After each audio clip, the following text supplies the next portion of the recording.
কোন ছোটোবেলায় সেই মাটি আর কাদা নিয়ে খেলা করতাম, তখন ছিল ঠাকুর তৈরি করা একটা ভীষণ উদ্যম নেশা এক কথা। এখন সেসব নেশা ভুলে গিয়ে এখন সেরকম কিছু করি না, কিন্তু ইচ্ছে হলে কখনো কখনো ক্লে দিয়ে কিছু করার ইচ্ছে হয়। তো সেরকম ইচ্ছে ছিল যে কিছু একটা নতুনত্ব ট্রাই করব।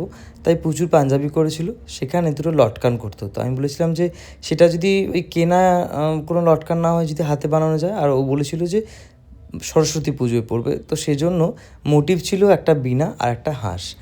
কতটা ভালো হয়েছে আমি ঠিক জানি না, তবে চেষ্টা করেছি আমি আমার মতো করে। আগের দিন ক্লেটাকে ভালো করে মেখে আমি একটা স্ট্রাকচার করে রেখে দিয়েছিলাম শুকোনোর জন্য। পরদিন সকালে এসে দেখলাম সুন্দর শুকিয়ে গেছে। বাড়িতে নিয়ে এসে সুন্দর করে ফার্স্ট কোট করেছি, হোয়াইট সাদা করেছি। আর এর উপরে একটু ওই টেক্সচার দিলে মনে হয় ভালো হতো, কালারটা আরও বেশি ভালো করে ধরতো। এটাতেও সুন্দর লাগছিল। তো যাই হোক, পুরো ফাইনাল লুকটা দেখার জন্য একটু ওয়েট করে যেতে হবে। আমি হাঁসটাকে একটু হাইলাইট করেছি আর বীণাটাকে একটু ব্ল্যাক দিয়ে হাইলাইট করেছি। আর এই যে পাঞ্জাবিটা ইয়েলো আর গ্রিনের মধ্যে ছিল, আমি এটাকে সুন্দর করে অ্যাটাচ করে দিয়েছি। কেমন হয়েছে অবশ্যই।